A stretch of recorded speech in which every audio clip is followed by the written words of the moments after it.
दोस्तों, आज से कुछ दिनों पहले मैंने एक हॉलीवुड हॉरर मूवी को देखा था जिसका नाम था द किंड्रेड। ये मूवी ज़्यादा डरावनी तो नहीं है, पर इसकी मिस्टीरियस स्टोरी काफ़ी ज़्यादा इंटरेस्टिंग है। इस मूवी को मैं एक स्लो बर्न कहूँगा जो बीच में बोरिंग हो जाती है पर एंड में जाके काफ़ी ज़्यादा इंटरेस्टिंग हो जाती है। IMDb ने इसे 4.7 आउट ऑफ 10 की रेटिंग्स दी है and it's 73% fresh on रॉटन tomatoes. आप लोग अगर चैनल पे नए हो तो चैनल को सब्सक्राइब जरूर कर देना और वीडियो को पूरा लास्ट तक देखना, क्योंकि आज की इस वीडियो में हम द किंड्रेड मूवी को समझते हुए इसके बारे में कुछ बात करने जा रहे हैं। और अब हम इसी के साथ चलते हैं सीधा वीडियो की तरफ।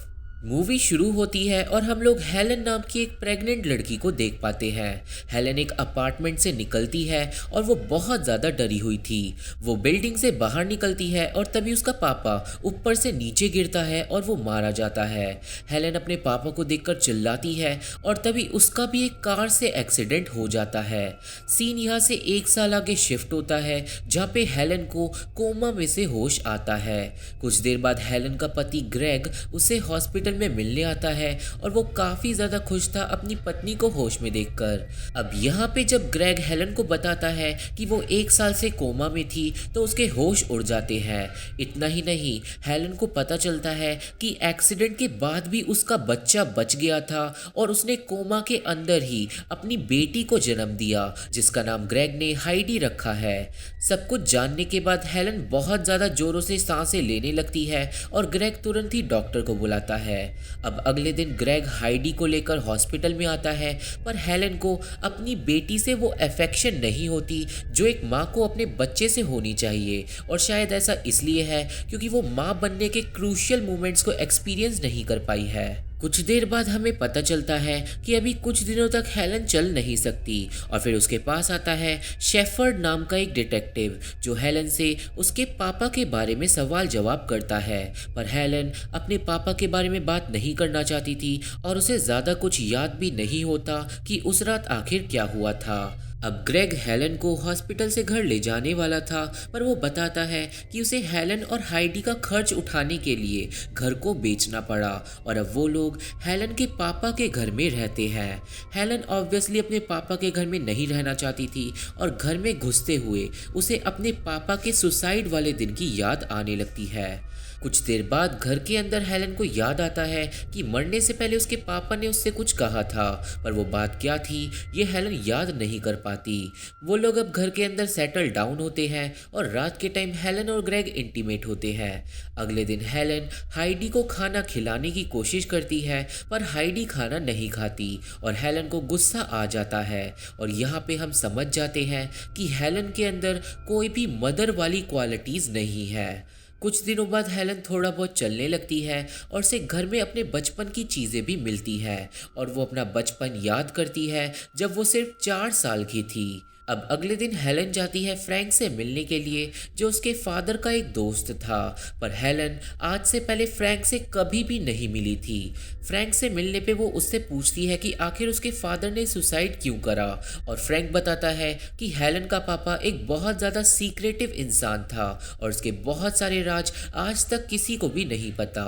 उसी टाइम पे खिड़की के बाहर हेलन को एक बच्चे की स्पिरिट दिखती है और वो थोड़ा घबरा जाती है और तभी हेलन की नाक से भी खून निकलने लगता है। कुछ देर बाद हेलन वापस घर पहुंचती है जहां पे एक डॉक्टर हाइडी के चेकअप के लिए आई हुई थी और ग्रेग थोड़ा नाराज होता है क्योंकि हेलन हाइडी के चेकअप के बारे में भूल गई थी।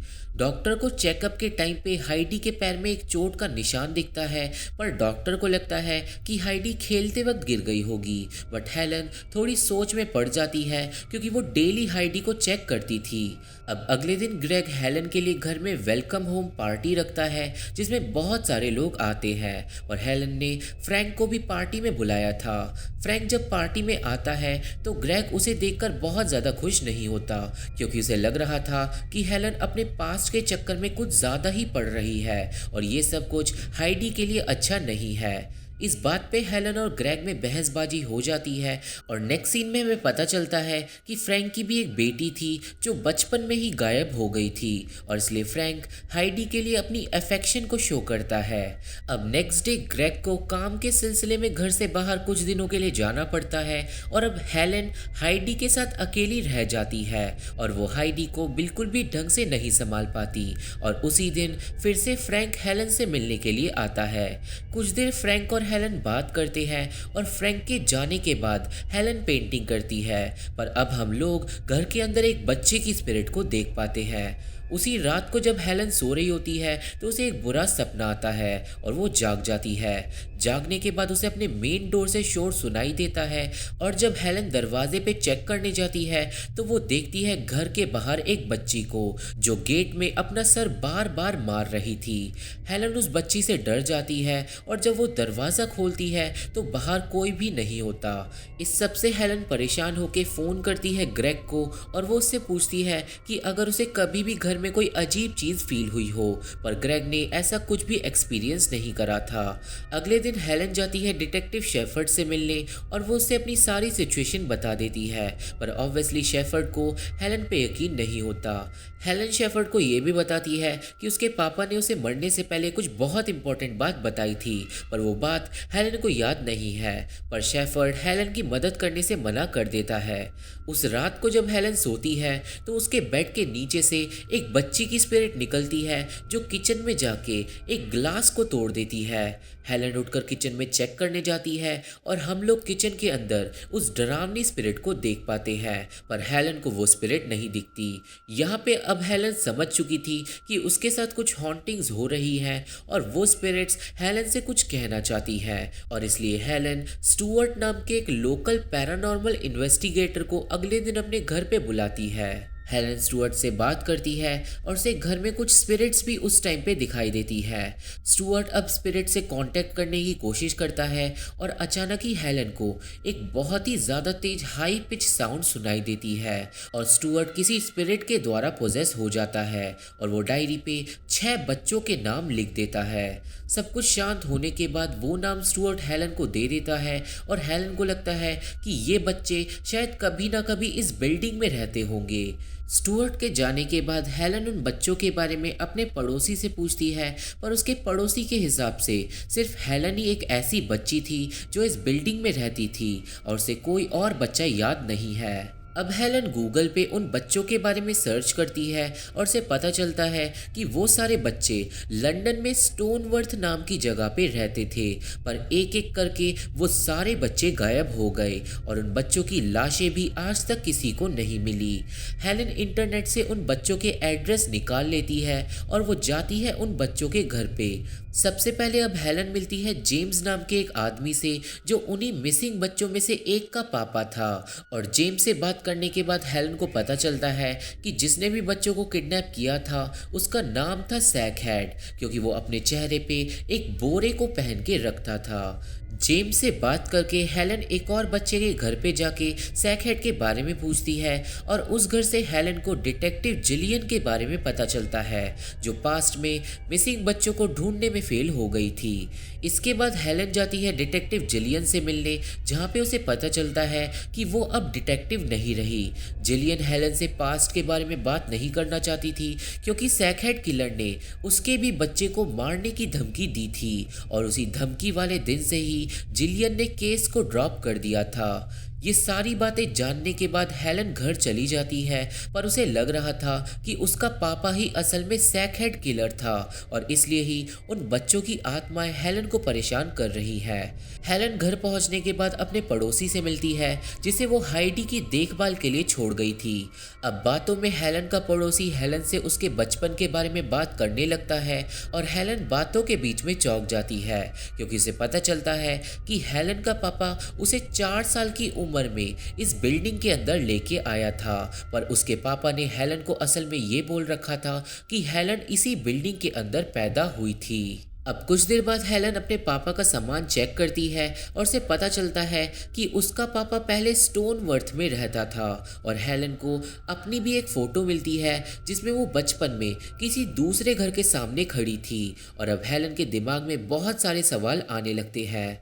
हेलन इस सब के बारे में फ्रैंक से पूछती है, बट उसे ज़्यादा कुछ नहीं पता था। और तभी घर में कुछ हॉन्टिंग्स होने लगती है। दूसरी तरफ हमें डिटेक्टिव शेफर्ड को दिखाते हैं जो हेलन को घर पे चेक करने के लिए आ रहा था। हेलन को अब अपने घर में बच्चों की स्पिरिट्स दिखने लगती है और हाइडी भी गायब हो जाती है। हेलन एंड में एक कमरे के अंदर लॉक हो जाती है और वो चिल्ला चिल्ला कर रोने लगती है। पर तभी डिटेक्टिव हेलन के घर पे पहुंच जाता है। डिटेक्टिव को हेलन के घर के अंदर से चीखें सुनाई देती है और उसे दरवाज़ा तोड़कर हेलन को बचाना पड़ता है। सीन अगले दिन पे शिफ्ट होता है और हमें हेलन को डिटेक्टिव के ऑफिस में दिखाते हैं। और डिटेक्टिव शेफर्ड ने ऑलरेडी ग्रेग को वापस काम से बुला लिया था। और अब डिटेक्टिव को ये लग रहा था कि अभी हेलन की मेंटल स्टेट ठीक नहीं है और वो हाइडी का ख्याल नहीं रख सकती। और ये बात सुन के हेलन को काफ़ी ज़्यादा बुरा लगता है। अब जब ग्रेग वापस आ जाता है तो वो हेलन से बहुत ज़्यादा नाराज़ था और उसे भी यही लगता है कि हेलन को कुछ दिनों के लिए हाइडी से अलग होना होगा। और यहाँ पे हेलन का एक मेंटल ब्रेकडाउन हो जाता है क्योंकि उसकी बात कोई भी नहीं सुन रहा था। उस रात को ग्रेग हाइडी को लेके अपने साथ कहीं और चले जाता है और हेलन वापस अकेले घर जाती है। घर पे रात के टाइम हेलन के सामने एक लड़के की स्पिरिट आ जाती है और वो घर में से एक छुपा हुआ बॉक्स निकालकर हेलन के सामने रख देती है। उस टाइम पे हेलन की नाक से खून निकलने लगता है और वो उस बॉक्स को खोल के देखती है जिसमें हेलन को एक लेटर मिलता है जो सैकहेड किलर ने बहुत पहले पुलिस को भेजा था, जिसके अंदर सैकहेड ने बताया था कि वो अब से और बच्चों को नहीं मारेगा। और हेलन को उस घर का एड्रेस भी मिल जाता है जिसके सामने खड़े होकर उसने बचपन में फोटो खिंचवाई थी। हेलन अब सीधा अपने बचपन वाले घर में पहुंचती है जहां पे एक लड़की की स्पिरिट उसे घर के बैकयार्ड में ले जाकर खड़ा कर देती है। उस स्पिरिट के पास से हेलन को खुदाई का सामान मिलता है और हेलन उसी जगह पे गड्ढा खोदने लगती है। और थोड़ी देर में हेलन को मिल जाती है सारे के सारे बच्चों की लाशें जो अब कंकाल बन चुकी थी।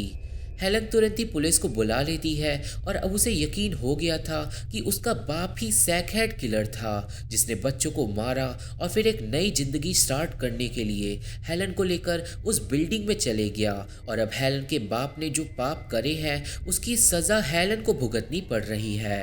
हेलन इसके बाद एक प्रीस्ट के पास जाती है जिसके पास वो बचपन में अपने पापा के साथ आती थी। और वहाँ पे हेलन को पता चलता है कि उसके पापा ने अपने सारे पापों को चर्च में कन्फेस ऑलरेडी कर रखा है। और प्रीस्ट को हेलन के पापा की सारी सच्चाई पता थी। हेलन प्रीस्ट से उस टाइम पे गुस्सा होकर वहाँ से चली जाती है और वो प्रीस्ट की बात पूरी तरीके से नहीं सुनती। हेलन अब फ़ोन करती है स्टुअर्ट को और वो उससे पूछती है एक ऐसा तरीका जिससे वो अपने पापा की स्पिरिट को देख पाए। स्टुअर्ट हेलन को बोलता है कि उसे अपने घर में अपने पापा के बारे में सोचते हुए शीशे के अंदर खुद को घूरना होगा जब तक उसके पापा उसके सामने ना आ जाए। और जब हेलन ऐसा करती है तो थोड़ी ही देर में उसे अपने पापा की स्पिरिट दिखाई देने लगती है। हेलन अपने पापा से बात करने की कोशिश करती है पर वो स्पिरिट हेलन की बात नहीं सुनती और सीधा बालकनी से नीचे कूद जाती है। ये देखकर हेलन चौंक जाती है पर तभी उसके फादर की स्पिरिट फिर से उसके सामने आ जाती है और वो एक बार फिर से बालकनी से नीचे कूद जाती है। और ये काम वो स्पिरिट बार बार करती रहती है और हेलन समझ जाती है कि उसके पापा की स्पिरिट एक लूप के अंदर फंस चुकी है जहाँ पे उसके पापा बार बार अपनी मौत को झेल रहे हैं। और सीधे शब्दों में कहूँ तो हेलन के पापा नरक में फंस चुके हैं। अब हेलन से एक फ़ोटो पोर्ट्रेट नीचे गिर जाता है और वो देखती है कि उसके पापा की फ़ोटो पीछे से मोड़ी हुई है। और जब वो अपने पापा की फ़ोटो को सीधा करती है तो उसे दिखाई देता है फ्रैंक जो छोटी हेलन के साथ खड़ा था। मतलब फ्रैंक भी सब कुछ जानता है बट उसने हेलन से सब कुछ छुपाया हुआ था। सीन जाता है जिलियन पे जिसे न्यूज़ में पता चलता है कि बच्चों की लाशों को ढूंढ लिया गया है। और फिर वो किसी को फ़ोन करती है और हेलन के एड्रेस के बारे में पूछती है। दूसरी तरफ हमें ग्रेग और हाइडी को दिखाते हैं जो बिल्डिंग में वापस हेलन से मिलने आए थे। पर तभी कोई ग्रेग का गला काट देता है और हाइडी को अपने साथ ले जाता है। कुछ देर बाद जिलियन भी हेलन के घर पे पहुंच जाती है और उसे मिलती है ग्रेग की लाश। और यहाँ पे हम लोग समझ जाते हैं कि सैकहेड किलर अभी भी जिंदा है और वो जो भी है उसे जिलियन अच्छे से जानती है। इसके बाद हमें हेलन को दिखाते हैं जो पहुंचती है फ्रैंक के घर पे। फ्रैंक के घर का गेट खुला हुआ था और हेलन पूरे घर में फ्रैंक को ढूंढती है। एंड में फ्रैंक हेलन को एक कमरे में मिल जाता है और फिर अब फ्रैंक हेलन से बहुत ही क्रीपी तरीके में बात करता है। फ्रैंक अब हेलन को असली सच्चाई बताता है और जैसे जैसे हेलन फ्रैंक की बातों को सुनती है उसे वो बातें याद आने लगती है जो उसके पापा ने उसे मरने से पहले बताई थी।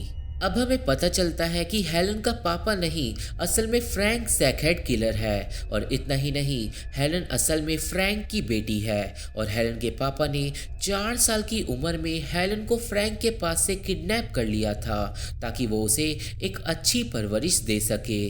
और असल में फ्रैंक और हेलन का पापा सगे भाई हैं और इसलिए हेलन के पापा ने फ्रैंक और हेलन को कभी भी नहीं मिलने दिया था। और क्योंकि हेलन का पापा फ्रैंक की सारी सच्चाई जानता था तो वो अपने भाई को पकड़वा भी सकता था, पर उसने ऐसा नहीं किया और सालों तक उसने अपने भाई की सच्चाई छुपाए रखी, जिसके बाद एंड में उसने सुसाइड कर लिया। सुसाइड वाली रात को उसने हेलन को यही सारी सच्चाई बताई थी और इसलिए हेलन डर गई थी, पर वो कोमा के बाद सब कुछ भूल गई थी।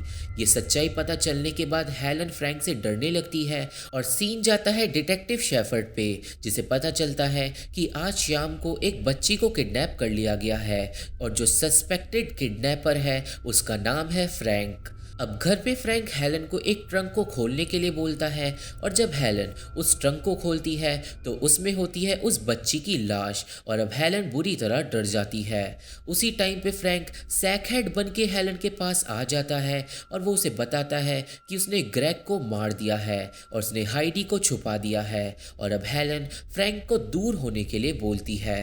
फ्रैंक हेलन को मारने लगता है और वो हेलन से बोलता है कि उसे हमेशा से एक बेटा चाहिए था। हेलन चिल्लाते हुए फ्रैंक से पूछने लगती है कि आखिर हाइडी कहाँ है और तभी जिलियन वहाँ पे आ जाती है और फ्रैंक का सर गोली से उड़ा देती है और फ्रैंक मारा जाता है।